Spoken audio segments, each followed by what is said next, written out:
Hi there, Stampers. Today we are going to make this adorable hanging frame. And how cute would this look with a little boy or girl's name stamped on it? This is the Biggs Bear from the Build-A-Bear workshop. It's a sizzix die made exclusively for Stampin' Up. I'm going to take an ivory naturals piece and put it right over this little piece that just has his little face. That's for his nose, because it's going to be a different color than his body, which is going to be creamy caramel. And I'm going to place this panel over the whole thing, and our Big Shot will cut both of these pieces. We'll sandwich this right in between two very well loved cutting pads. We're going to put our sandwich right into the Big Shot and crank the handle on the side. And then we're going to take our sandwich and take the cutting pad off the top. And you can see we have our little Build-A-Bear on here. He's so cute. And his little face. Here's our two pieces, our Build-A-Bear and his little nose, which is going to layer right on top of his face. But before we do that, we're going to give him a little texture. So he's going to look like he has a little fabric texture on him. I want our little bear to look like he is made of fabric.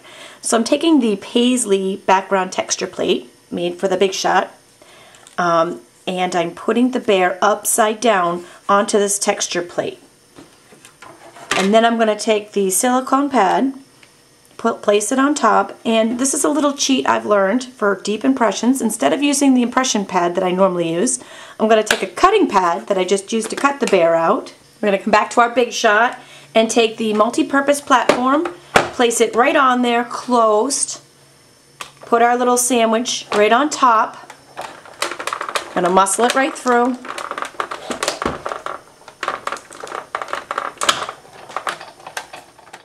And when we're done,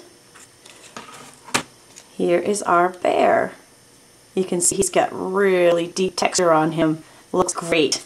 Now I found when I'm working with the Build-A-Bear sizzix dies, mini glue dots are your friend. So I'm going to put his little face on with mini glue dots. Just going to take the roll of mini glue dots, find the next dot, and just put them where behind his little face where they're not going to be seen.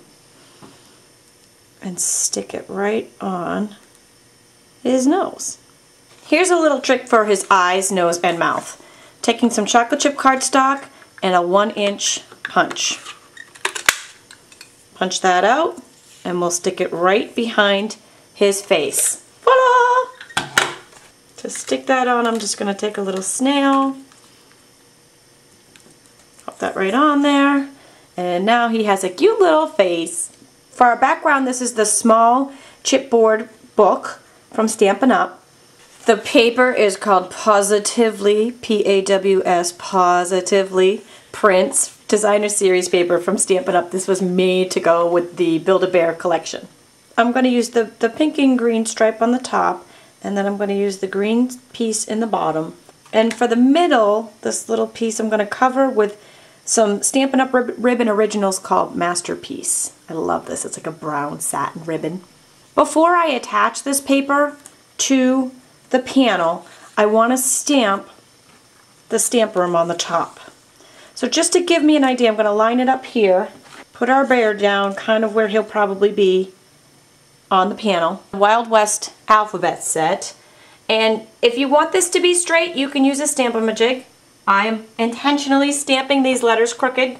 So what I've done here is I've taken the chocolate chip craft ink and stamped all the letters, and then taken some clear embossed powder, poured it over, and heat set it. You can see more of that on my TV episode series of embossing if you need to. And now I am taking the brush tip end of a Certainly Celery marker and coloring in the letters .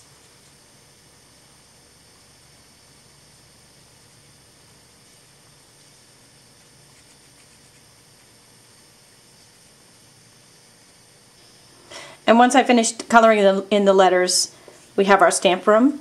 And I just love this Wild West alphabet because it's so kooky. It just looks so perfect on this. To attach these panels to the chipboard, we're going to use the Stampin' Up Anywhere glue stick, which is my favorite tool for chipboard. I love these glue sticks. They glide on so nice and even. They're great to work with. I want to slather this whole back with the glue stick. Make sure it's even the sides and the corners are good and covered. I always like to work on a piece of scrap paper when I'm glue sticking so that those edges, those sticky edges, don't get on my workspace. I'm going to take our top panel and just straighten it out on here and then rub it down good. I'll do the same thing with this green piece of the bottom section. I just put glue stick on it. And we're just going to stick that down there good. Now for forming it along the sides, I'm going to take a sanding block and just go right along the side. And then after sanding, you have your chipboard block. Now I'm going to come in and take some of the ribbon originals from the masterpiece, and I'm using this piece of brown satin ribbon that I love so much. And I'm just going to do enough to layer right on the front. To stick the bear down, I wanted him to pop up a little bit, so I'm using some Stampin' Dimensionals on his back. These are foam pop dots, and I'm just going to peel the backing off, and they're going to raise him up on the project. So once I've done that, I can stick him right down, right where I want him. And for our embellishment, I'm using circle brads from Stampin' Up. I'm going to take a mat and my paper piercer, and I'm just going to work a little hole in there, and then work another one next to it, since we have two.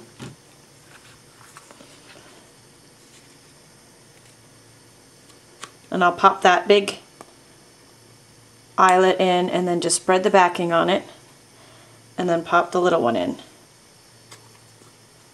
Now that we've got our main section done, we're going to put the hanger on the back, and that's going to consist of two 16-inch pieces of wide chocolate chip double stitched grosgrain ribbon. I'm going to use some Stampin' Up sticky strip to attach the ribbon, and I'm going to cut,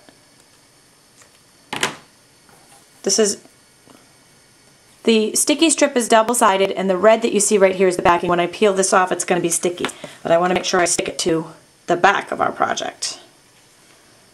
So they're going to go at a little bit of an angle, and then when we flip it over, those will be our handles. And for the top of this, flip it straight. For the top of this, I'm just going to wrap this around my fingers to make the tie on top. For the very tip of these, I'm taking my favorite scissors from Stampin' Up and cutting just an angle for that. So now our base project is complete. All we want to do is cover the back.